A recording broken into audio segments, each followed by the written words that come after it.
Welcome back students to my channel juicy brains. और आज हम थोड़ा बहुत समझेंगे कि वन साइडेड एरर्स रेक्टिफिकेशन में क्या होते हैं, किस स्टेज पे लोकेट होते हैं, कैसे रेक्टिफाई होते हैं, सस्पेंस अकाउंट क्या होता है।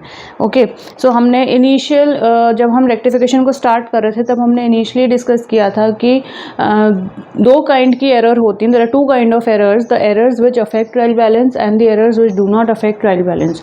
सो errors which do not affect trial balance वो टू साइडेड एरर्स। तो वन साइडेड एरर्स वो होती हैं जो ट्रायल बैलेंस को अफेक्ट करती हैं। Okay, so one sided errors are those errors affecting the trial balance, और इनका रेक्टिफिकेशन डिपेंड करता है कि किस स्टेज पे हम इन्हें लोकेट कर रहे हैं या किस स्टेज पे हम इन्हें रेक्टिफाई कर रहे हैं। Clear? So there are two stages at which such kind of errors are located and rectified. तो पहली स्टेज हो गई बिफोर प्रिपेयरिंग और creating trial balance and suspense account, and after preparing और क्रिएटिंग ट्रायल बैलेंस और suspense account.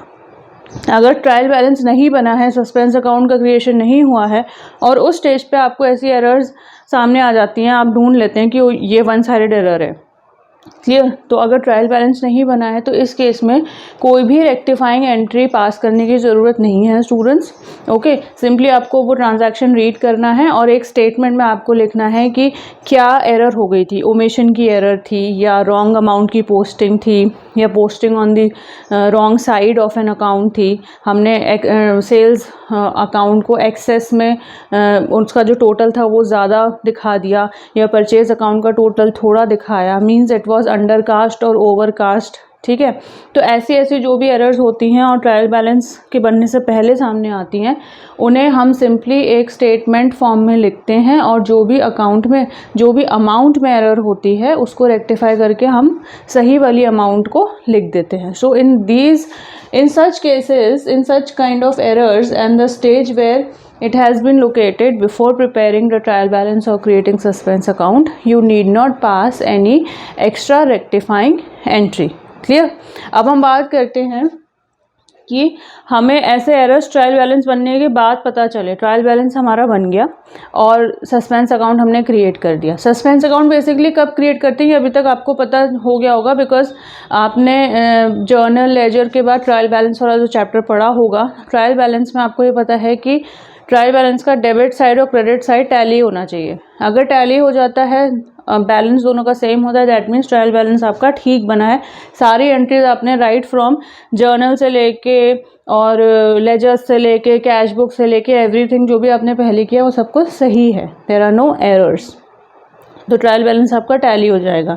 Trial balance अगर tally नहीं होता है तो उसको टैली करने के लिए हम क्या करते हैं, जो भी डिफरेंस आता है, या तो डेबिट साइड डिफरेंस आएगा या क्रेडिट साइड डिफरेंस आएगा, तो जो भी डिफरेंस आता है उसे हम सस्पेंस अकाउंट, एक इमेजिनरी अकाउंट होता है, उसको हम ओपन करते हैं, क्रिएट करते हैं, और ऐसे डिफरेंसेस को, ट्रायल बैलेंस के जो भी डिफरेंस आता है, ऐसे डिफरेंसेस को हम सस्पेंस अकाउंट में लिखते हैं। ठीक है, और इसका ट्रीटमेंट फर्दर बैलेंस शीट में होता है। ओके, सो ये तो आपको पता होगा कि सस्पेंस अकाउंट होता क्या है। तो बेसिकली वही चीज़ यहाँ हम डिस्कस कर रहे हैं कि अगर हमने ट्रायल बैलेंस बना लिया, सस्पेंस अकाउंट ओपन कर लिया, उसके बाद हमें ये एरर्स का पता चला, आफ्टर दैट हमें पता चला कि we are locating such errors और ये एरर्स हो गई, तो उस केस में हम जो आप ट्रायल बैलेंस में करते हैं वैसे ही करेंगे, सस्पेंस अकाउंट करेंगे, सस्पेंस अकाउंट क्रिएट करेंगे।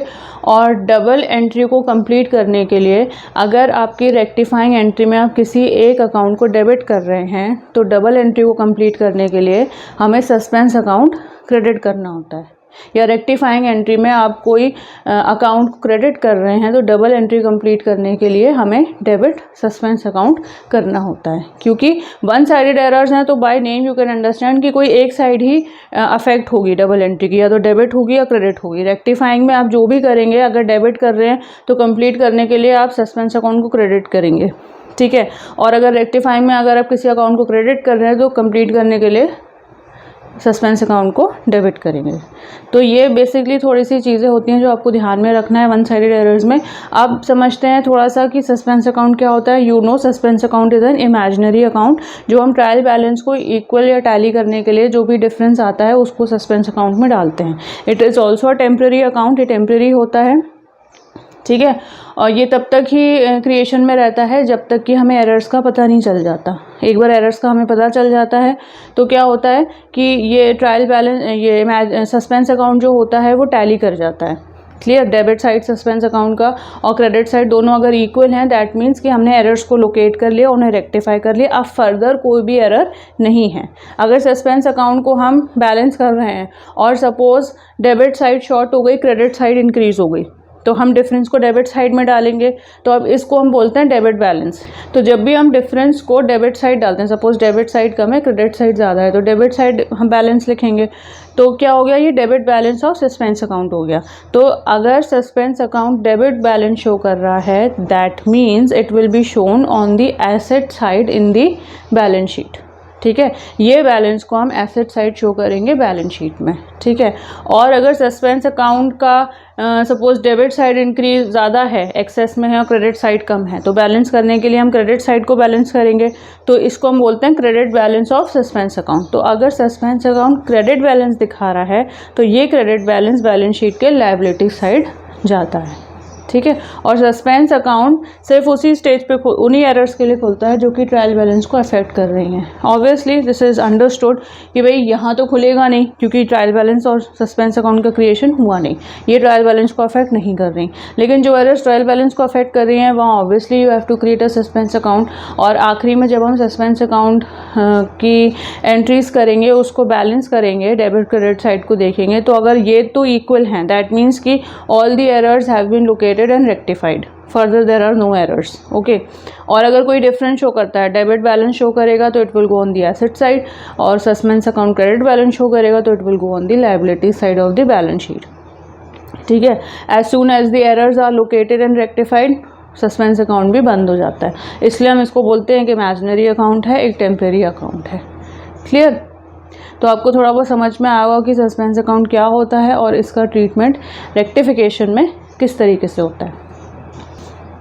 And lastly students, suspense account का क्रिएशन हम इसलिए करते हैं, उसको यूज़ इसलिए करते हैं ताकि फाइनल जो अकाउंट्स हम बना रहे हैं that is profit and loss account और बैलेंस शीट जो हम बनाएंगे आगे, उसकी प्रिपरेशन में कोई डिले ना हो। कि बहुत सारे ट्रांजैक्शंस होते हैं, तो अब अगर हर चीज़ हम देखने बैठे हैं, जर्नल्स को उठाएंगे, फिर हम लेजर्स को एनालाइज करेंगे, तो इसमें बहुत टाइम लग जाता है। ओके, सो क्या करते हैं अकाउंटेंट्स, जो डिफरेंस होता है वो सस्पेंस अकाउंट क्रिएट करके उसमें डाल देते हैं, और फर्दर फिर बाद में एरर्स का लोकेशन और रेक्टिफिकेशन होता रहता है। सो बेसिकली कि आगे फर्दर डिले ना हो हमारी प्रिपरेशन में, प्रॉफिट एंड लॉस अकाउंट बनाने में या बैलेंस शीट बनाने में, तो हम सस्पेंस अकाउंट का यूज़ करते हैं। सो आई होप सो स्टूडेंट्स आपको थोड़ा बहुत आइडिया लग गया होगा regarding what are one sided errors, और किस स्टेज पे लोकेट होती हैं, सस्पेंस अकाउंट क्या होता है, कैसे क्रिएट होता है, और इसके बैलेंस को का ट्रीटमेंट हम कैसे करते हैं। सो स्टूडेंट्स, अगर आपको मेरा ये लेक्चर पसंद आया हो तो प्लीज़ इसे लाइक करें, इसे शेयर करें, and do subscribe to my channel. See you in the next lecture.